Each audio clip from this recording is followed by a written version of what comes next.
National Weather Service in Chicago has issued a severe thunderstorm warning for southeastern Cook County in northeastern Illinois, northern Lake County in northwestern Indiana, until 5:15 p.m. At 4:11 p.m., a severe thunderstorm was located over St. John, moving north at 15 miles per hour. Hazard, 60 miles per hour wind gusts and quarter-size hail. Source, radar indicated. Impact, hail damage to vehicles is expected. Expect wind damage to roofs, siding, and trees.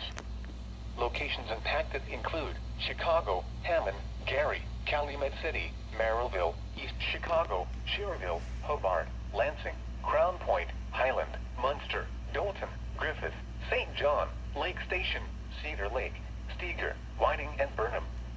Including the following interstates: Interstate 90 between mile markers 105 and 107. Indiana Interstate 80 between mile markers 1 and 12. Indiana Interstate 90 between mile markers 1 and 18. Indiana Interstate 65 between mile markers 255 and 261. This includes Indiana University Northwest, Purdue University Northwest Hammond, Indiana Motor Speedway, Lake County Fairgrounds, and South Shore Railcats Baseball. For your protection, move to an interior room on the lowest floor of a building.